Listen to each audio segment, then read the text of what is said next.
The massive station hung in the void like a jewel made of metal and light.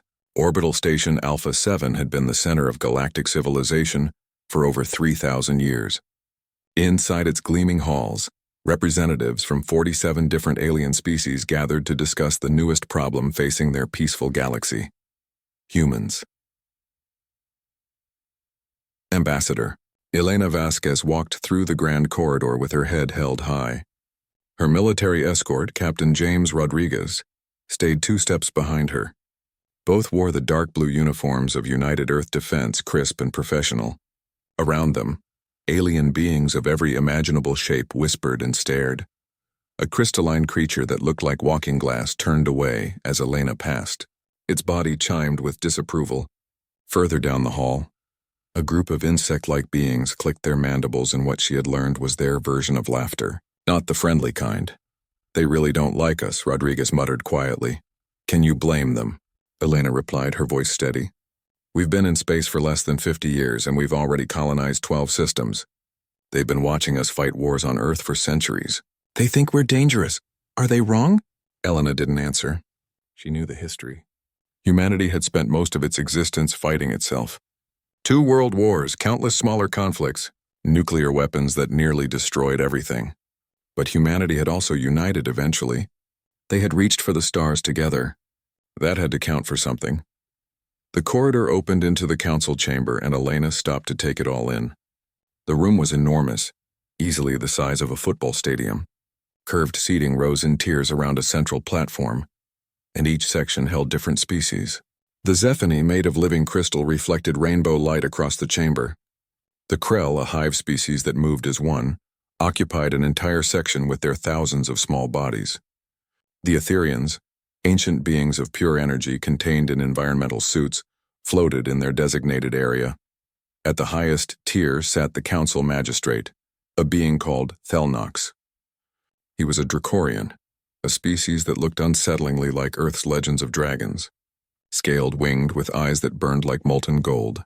His species had been the first to achieve faster-than-light travel, or so the histories claimed. They considered themselves the natural leaders of the galaxy. Ambassador Vasquez of Earth, Thelnox's voice boomed across the chamber. You stand before the Galactic Council to answer for your species' violations of established law. Elena walked to the central platform. Her footsteps echoed in the sudden silence. She stood alone under the gaze of thousands of alien eyes. I'm here to discuss our colonies, Magistrate, Elena said clearly, not to answer charges. Earth has broken no laws. A wave of sound rolled through the chamber. Clicks, whistles, chimes, and rumbles of disapproval. Thelnox raised one clawed hand and silence fell instantly. You establish military outposts in disputed systems. You expand without permission. You refuse to submit to council oversight. These are violations, human. Your species was granted space travel privileges with conditions. You have ignored those conditions. Elena felt anger rise in her chest but kept her face calm. The systems we've colonized were uninhabited.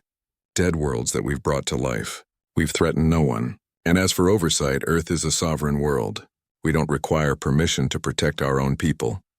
Sovereignty is granted by this council, a Zephany representative chimed, its voice like bells.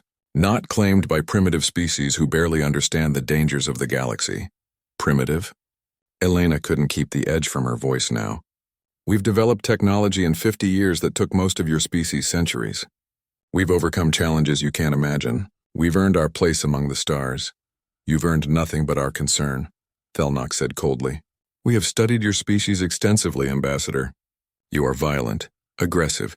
You war among yourselves constantly. In the last century alone, you've nearly destroyed your own world 3 times. We cannot allow such a species to spread unchecked through the galaxy. That was our past, Elena argued. We've changed. We've united. We've built something better, have you? An Etherian's voice echoed, seeming to come from everywhere at once. Tell us, human, how many weapons does your escort fleet carry? How many warships orbit your colonies? How many soldiers train at this very moment on Earth? Elena's jaw tightened. They knew, of course. The council had sensors everywhere. They had watched humanity prepare for this exact moment. We defend ourselves because we must, she said. The galaxy isn't as peaceful as you pretend it is. We've seen the border raids. The pirates. The species you've crushed under your rules. We won't be next. The chamber erupted in chaos. Aliens shouted in dozens of languages. Thelnox's eyes blazed brighter, and when he spoke, his voice carried the weight of absolute authority. Silence.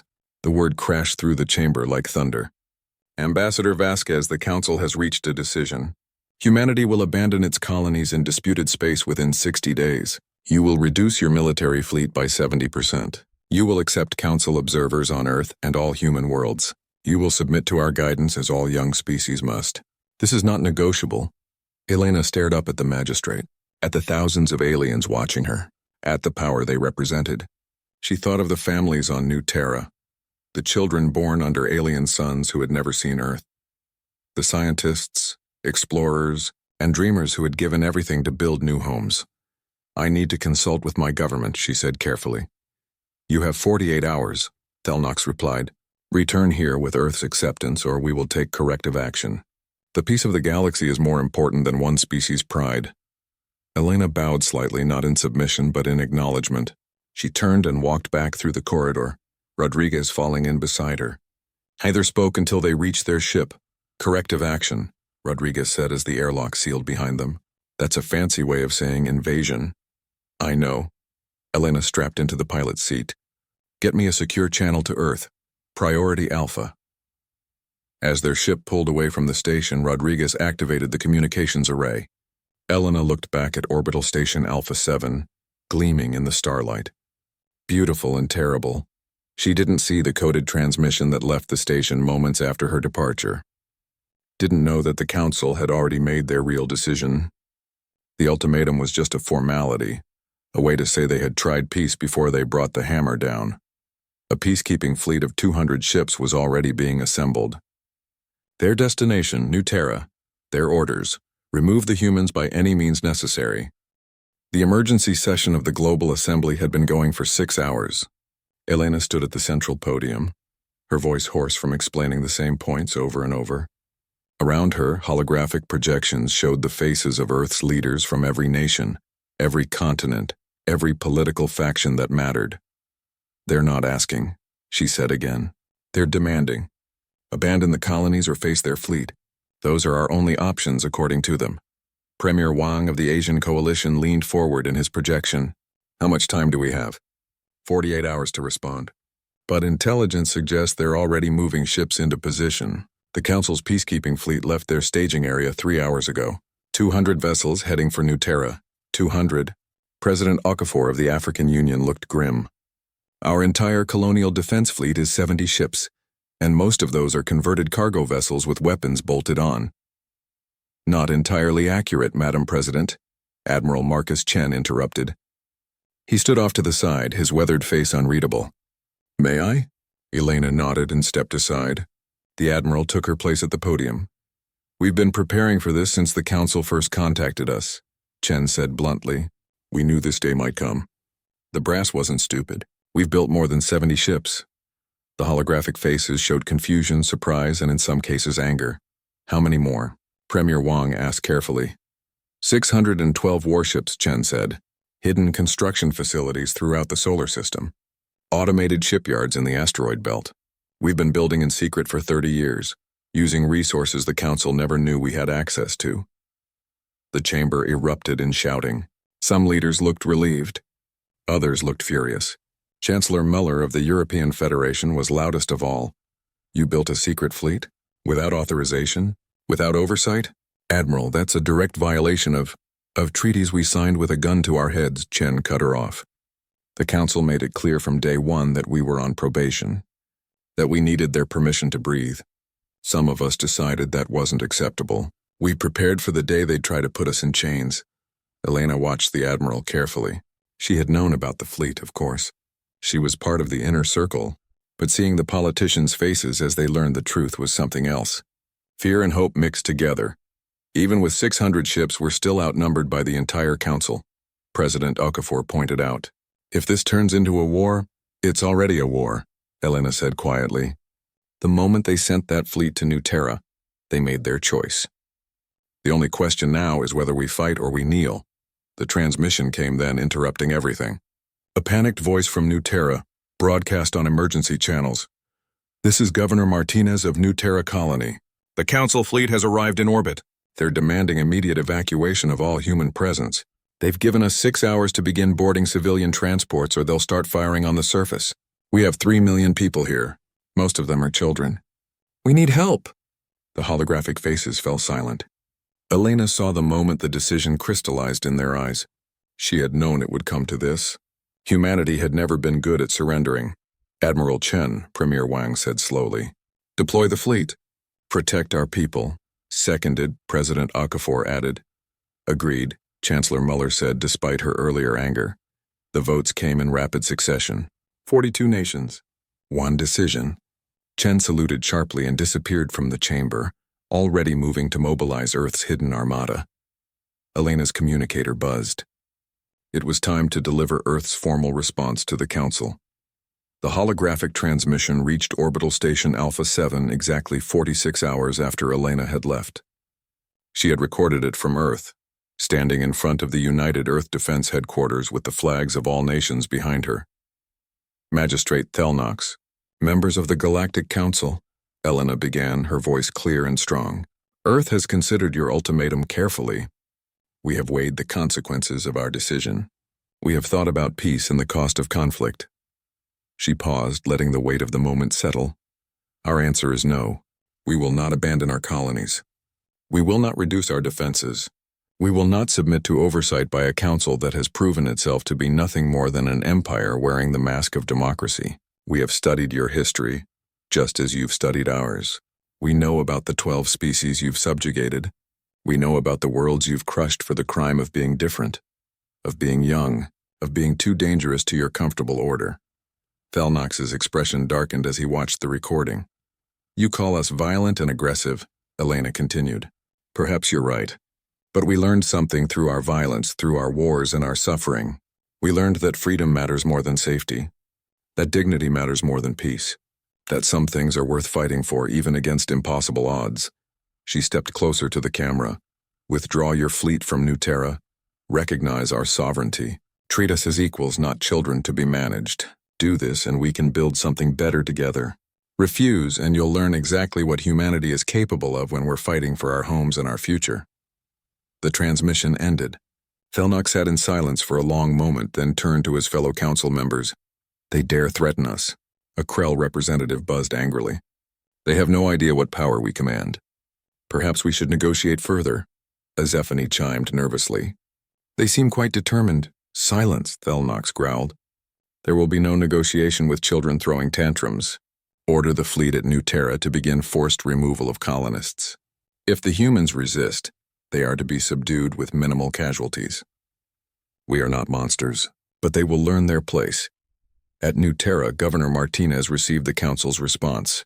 His defense coordinator, Commander Sarah Hayes, looked at him with hard eyes. They're not backing down, Governor. They're deploying atmospheric descent craft. They're coming to drag our people off their own land. Martinez thought of his daughter playing in the garden she had helped plant. He thought of the school where children born on New Terra learned about Earth as a distant, almost mythical place. He thought of the first settlers who had died building this world into something livable.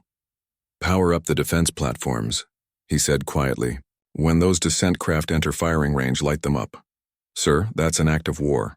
No, Commander, Martinez said. That's an act of self-defense. They started this when they came to our world uninvited. We're just going to finish it. The first shots were fired 20 minutes later. Council descent craft, armored and shielded, began their approach to New Terra's surface. Humanity's orbital defense platforms, hidden in the planet's ring system, opened fire with everything they had. Missiles streaked through space. Energy beams lanced out. Kinetic weapons, simple but devastating, tore through shields that had never been tested against such primitive but effective technology. 3 descent craft exploded before they even knew they were under attack. 5 more took critical damage and veered off. The Council fleet above scrambled to respond, unused to anyone fighting back. And somewhere beyond the system's edge, Admiral Chen's secret fleet dropped out of faster-than-light travel. 600 warships.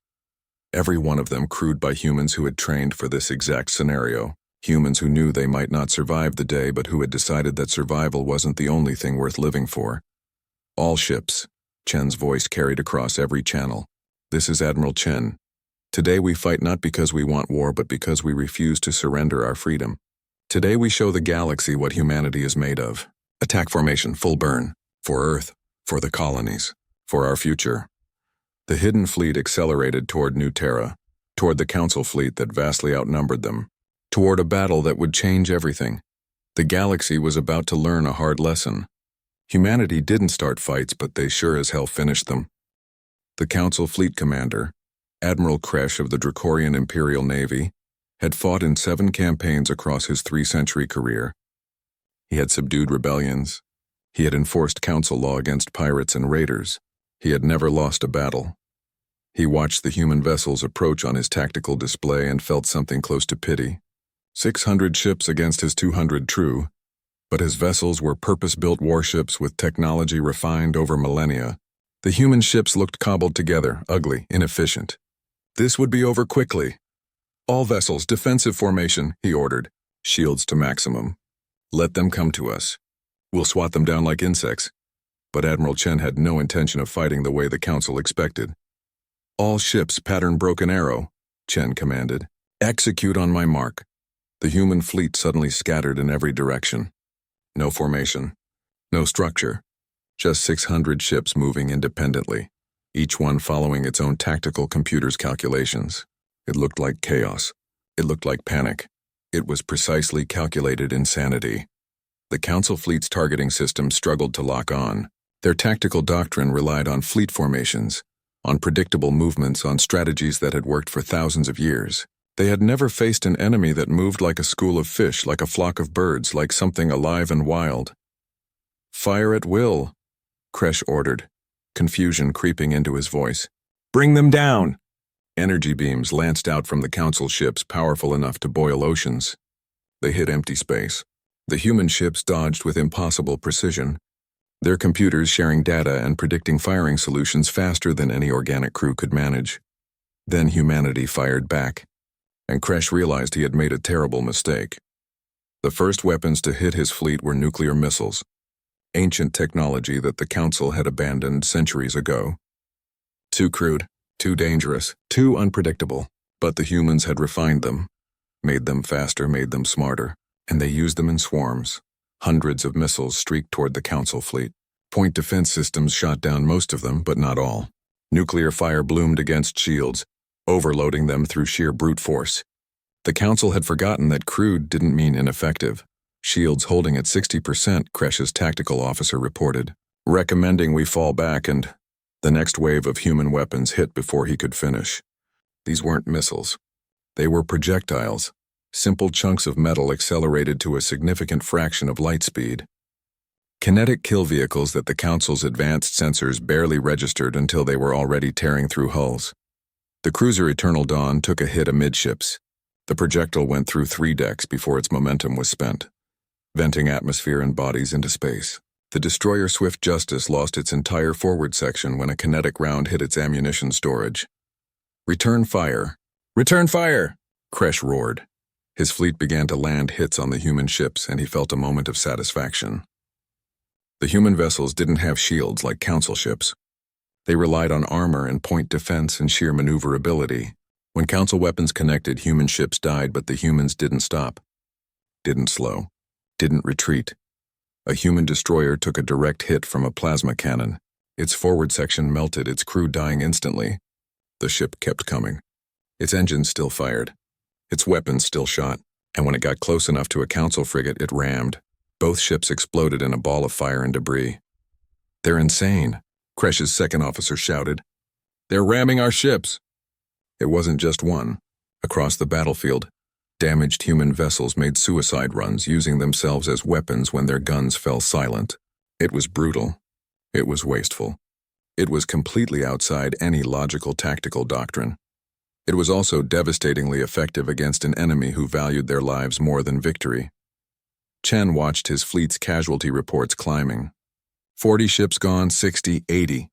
Each one carried 300 crew members. People he had trained. People who had volunteered knowing they might not come home. The weight of it threatened to crush him. Admiral, the Council fleet is trying to regroup, his tactical officer reported. They're falling back toward the planet. Don't let them, Chen said coldly. Pattern Wolfpack. All ships with operational missiles target their command vessel. Everything we have, fire. 300 human ships still had missiles. They all fired at once, targeting the Council flagship. Over 2,000 nuclear weapons streaked across space, backed by kinetic rounds and energy weapons from every ship that could shoot. Kresh saw death coming. Emergency jump! Get us out of here! But faster-than-light jumps took time to calculate. Time to power up. Time his fleet didn't have. The flagship's shields failed after the first 100 hits. The next 100 tore through armor. The rest turned the pride of the Dracorian Navy into an expanding cloud of superheated gas. Admiral Kresh died not understanding what had happened. How had primitives done this? The answer was simple. The Council had forgotten what it meant to fight for survival. They had grown comfortable, soft, used to enemies who fought by the same rules they did. They had never faced an enemy who was willing to sacrifice everything, who treated war not as a game with rules but as a desperate struggle where anything was permitted. The humans had studied Council tactics for decades. They had learned every doctrine, every strategy, every predictable pattern, and they had built weapons and trained crews specifically to counter them. But more than that, humanity fought with something the Council had lost long ago: desperation, fury, the absolute refusal to surrender. With their flagship destroyed, the Council fleet fell apart. Individual captains made their own decisions. Some tried to jump away. Some tried to surrender. Some kept fighting. The human fleet showed no mercy. Chen had given orders that were clear. This was a message to the galaxy. When you threaten humanity's homes, when you come to drag away their children, you don't get to surrender. You get to learn why humans had spent 10,000 years perfecting the art of war. 3 hours after the battle began, it was over. 60 Council ships managed to jump away, damaged and fleeing. The rest were debris. Some had surrendered at the end, their crews evacuated and taken prisoner. But the bulk of them were simply gone. Destroyed by weapons their enemies were supposed to be too primitive to wield effectively. The human fleet had lost 340 ships. Over 100,000 dead. The greatest loss of life in human spacefaring history. It was also humanity's first interstellar victory. Chen stood on his bridge, looking at the casualty reports, and felt no joy. Only grim satisfaction and a deep aching sadness. This wasn't what humanity had wanted. They had come to the stars hoping for peace, for cooperation, for something better than the wars that had nearly destroyed Earth. Instead, they had found the same old story. Power protecting itself, the strong dictating to the weak, the old refusing to make room for the young. "Sir," his communications officer interrupted his thoughts. "We're getting reports from our intelligence network. The Council is mobilizing. They're calling up every fleet from every member species. Over 3,000 warships converging on Sol system." Chen nodded slowly. He had expected this. The Council couldn't let this defeat stand. They would come with overwhelming force to crush humanity once and for all. "Send a message to Earth," he said quietly. "Tell them we won the battle. Tell them the war is just beginning. And tell them to activate Project Cerberus." The communications officer paled. She knew what Cerberus was. Every senior officer did. It was humanity's doomsday weapon. The thing they had sworn to use only if Earth itself was threatened. "Sir, are you sure?" "They're coming for our home," Chen said. "We'll use everything we have to stop them." He looked out at the wreckage floating in space. Council ships and human ships mixed together in death. He thought about the families who would receive notifications, the children who would grow up without parents. The price of freedom. "Send one more message," he added. "Broadcast it on all channels, encrypted and clear. Send it to every Council species, every colony, every outpost. Tell them what happened here. Tell them that the Council started this war by threatening civilians. And tell them that humanity is willing to die to protect our people. But we'll make sure we don't die alone." The message went out across the galaxy. Some species heard it and felt fear. Some heard it and felt hope. And some, the ones who had been crushed under the Council's rule for centuries, heard it and began to wonder. If humanity could stand up to the Council and win, maybe they could too. The galaxy was changing, and the Council was about to learn that some genies, once released from their bottles, could never be put back. The crystalline halls of the Zafani homeworld rang with discord for the first time in centuries. High Speaker Zalith watched the holographic footage of the Battle of New Terra for the 7th time, their crystalline form pulsing with colors that indicated deep concern. They destroyed the Dracorian flagship in 3 hours. Zalith chimed to their council. The Dracorians, who have led military campaigns for 2,000 years, the humans tore them apart like paper. They sacrificed over 100,000 of their own people to do it. Another Zafani argued. Such waste. Such violence. This proves the council was right to fear them. Does it? Zalith asked. Or does it prove that the council created exactly what it feared by treating them like criminals from the start? The argument had been raging across Zephany space for days. It raged across many council species territories. The footage of the battle had spread despite the council's attempts to suppress it. And with it had come the message Admiral Chen had broadcast. The message detailing the council's ultimatum. The threat to drag civilians from their homes. The council fleet's orders to use force if necessary. Suddenly, humanity didn't look like the aggressor. They looked like parents defending their children. In the depths of the Saurian swamplands, War Chief Heseth watched the battle footage with different eyes. His species had been warriors before the council had convinced them to give up their fleets, to accept council protection, to become civilized. Now they bred soldiers for the council's armies but commanded none themselves. Look how they fight, Heseth hissed to his trusted officers. No formations, no honor duels, no hesitation. They fight to win, like we once did before the council neutered us. It's barbaric, one officer said, but his words lacked conviction. It's effective, Heseth corrected, and notice what they did at the end. They didn't execute prisoners, didn't destroy the ships that surrendered. They showed mercy to those who yielded. That's not barbarism, that's discipline. Deep in the oceans of Delphia, the speakers of the deep current discussed matters of conscience. The Delphians had been the first species the council had subjugated after the Dracorians took control 800 years ago. They had long memories. The humans speak of 12 species crushed by the council. Speaker Orlith sang through the water. We were the first. They promised us protection and gave us chains. What are you suggesting? Another speaker asked nervously. I'm suggesting we remember what freedom felt like, and I'm suggesting we help those brave enough to fight for it. In the hidden places, in encrypted channels, in secret meetings that the council's eyes couldn't see, something was happening. A shift. A change in the galactic order that had stood for millennia.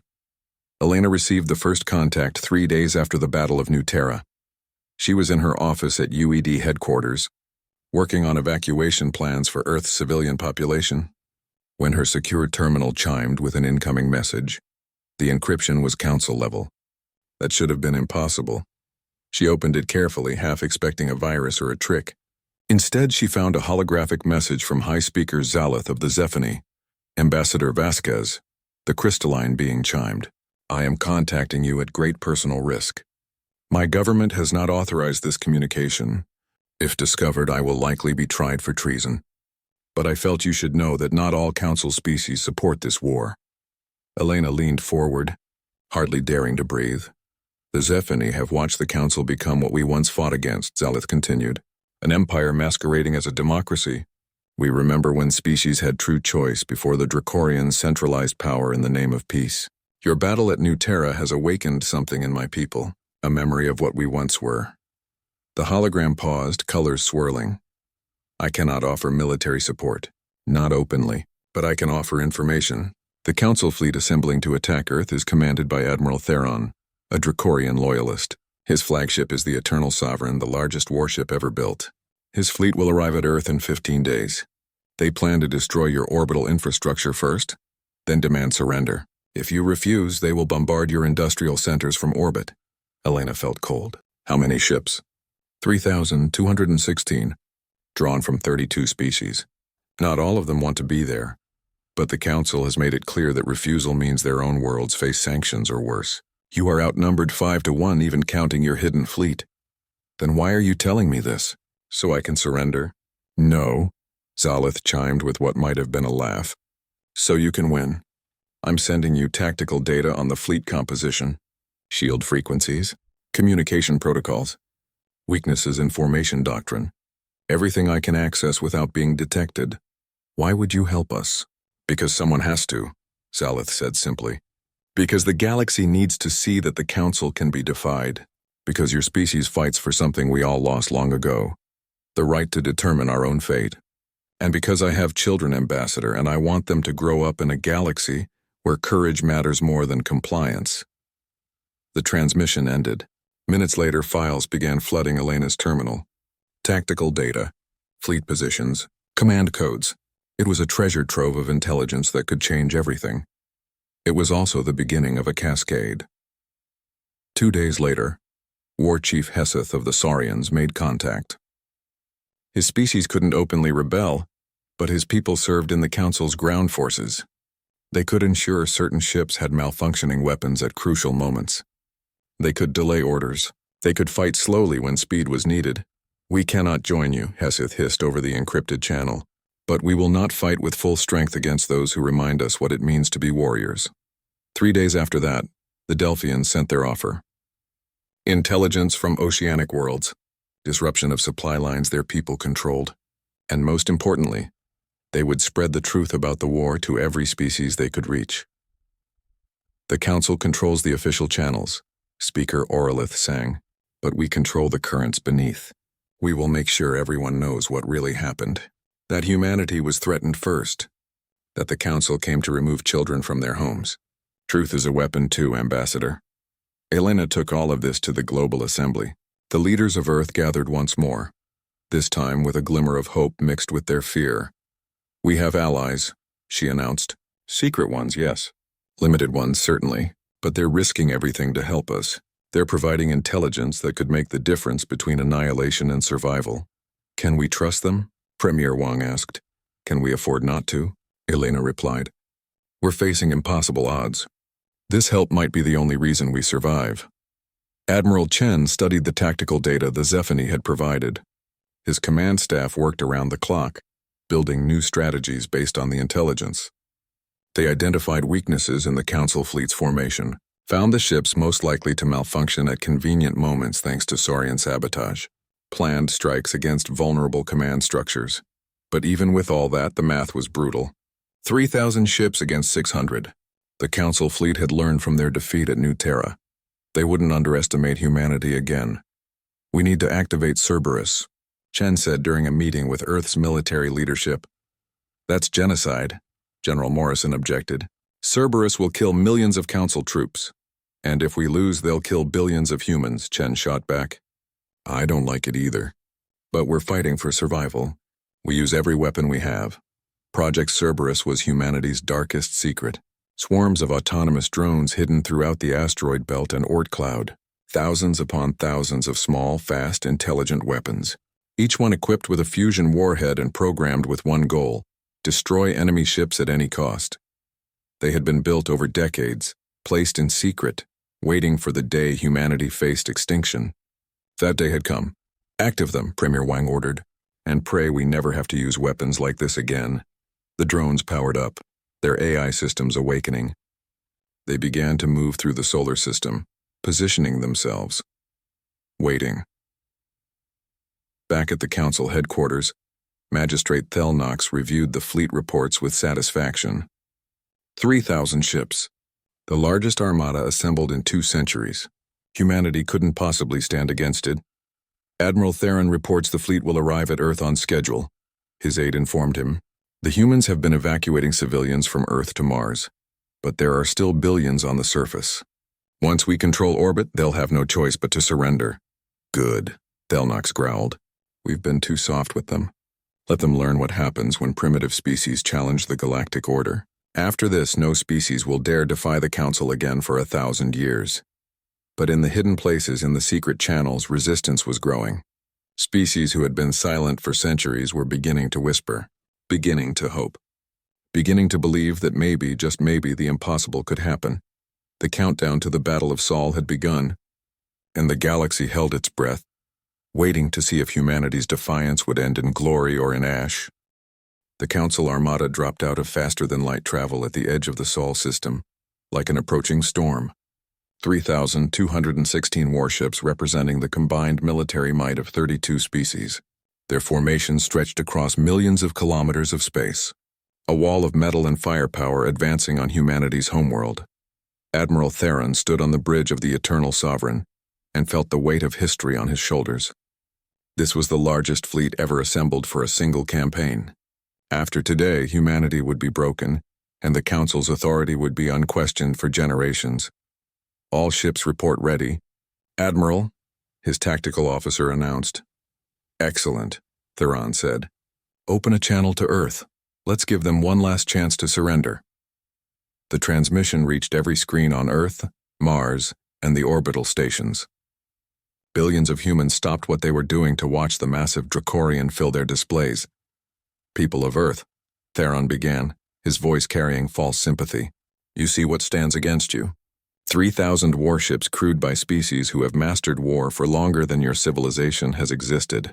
You fought bravely at New Terra, you surprised us. But this ends now. Surrender. Submit to Council authority.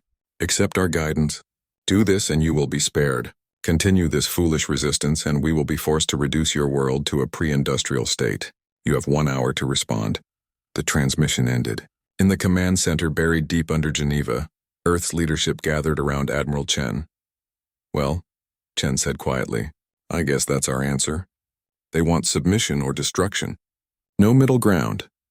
Then we give them neither, Elena said, her voice hard.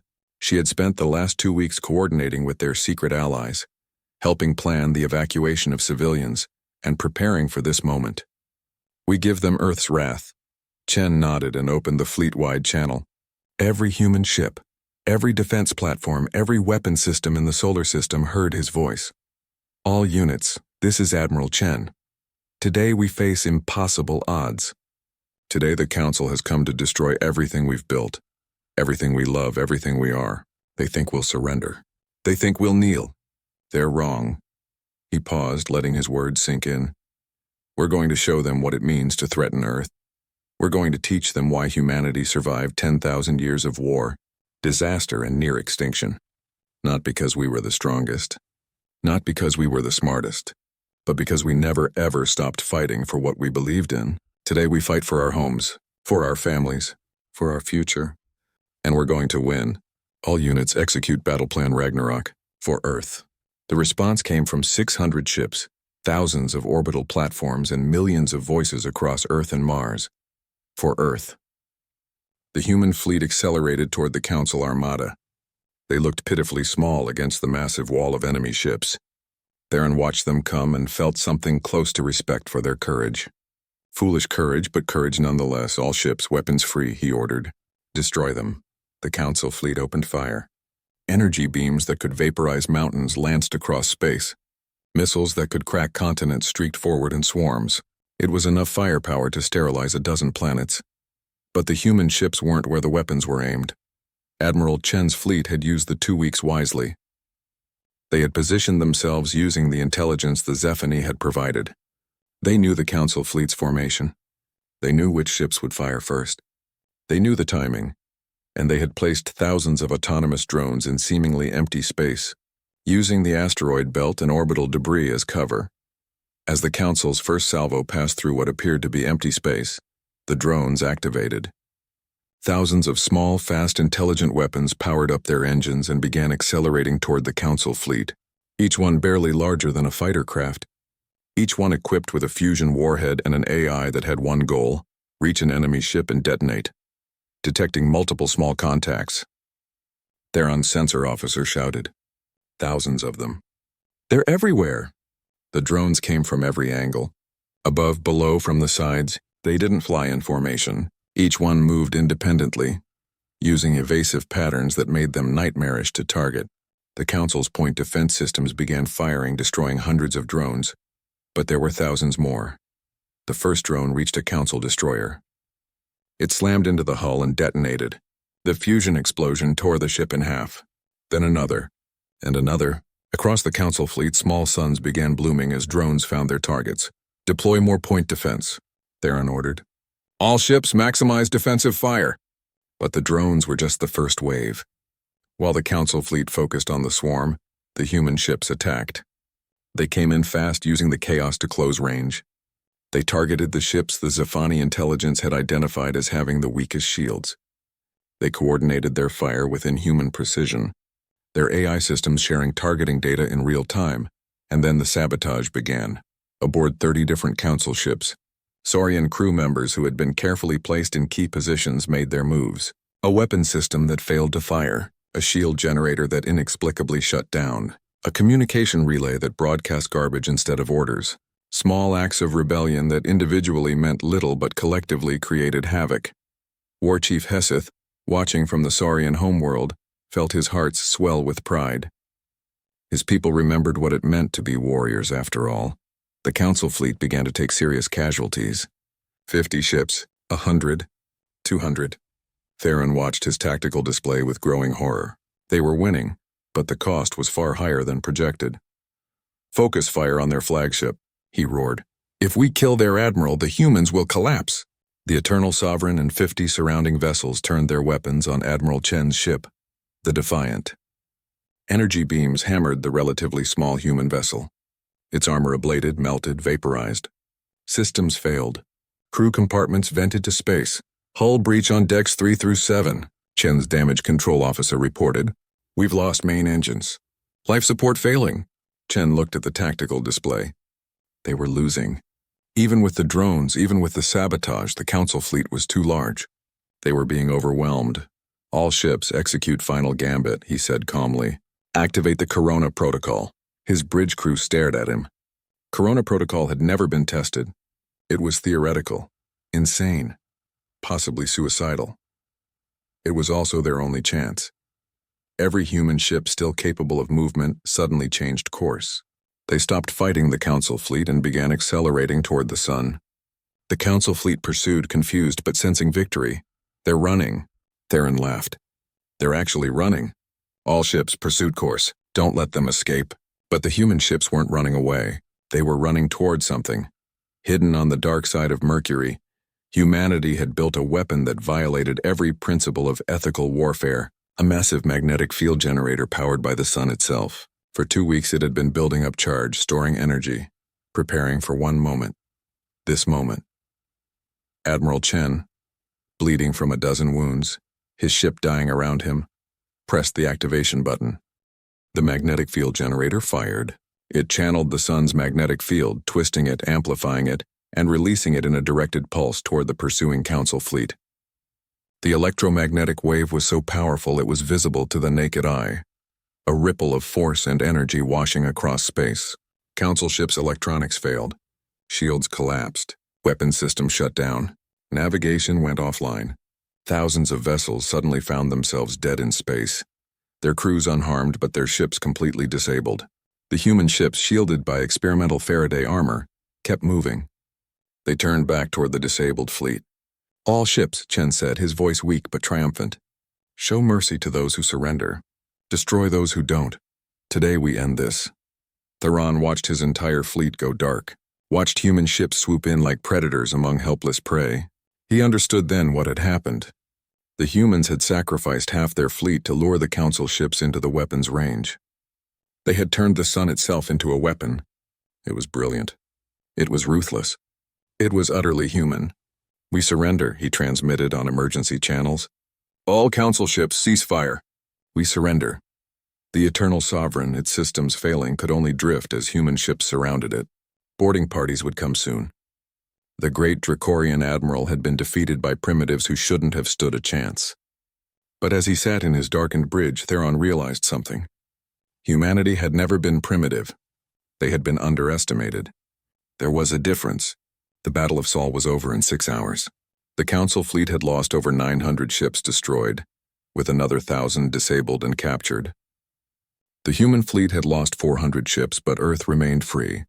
5 days later, Elena stood in the Council chambers on Orbital Station Alpha 7. But this time she wasn't alone. Beside her stood High Speaker Zalith of the Zephani, War Chief Heseth of the Saurians, and Speaker Oralith of the Delphians. Behind them, representatives from 8 other species who had secretly aided humanity. The Council chambers looked different now. Magistrate Thelnox was gone, killed when his flagship was destroyed at New Terra. The Dracorian seat sat empty. Many other seats were empty too, their representatives refusing to attend. "The Council is dissolved," Elena announced to the scattered representatives who remained.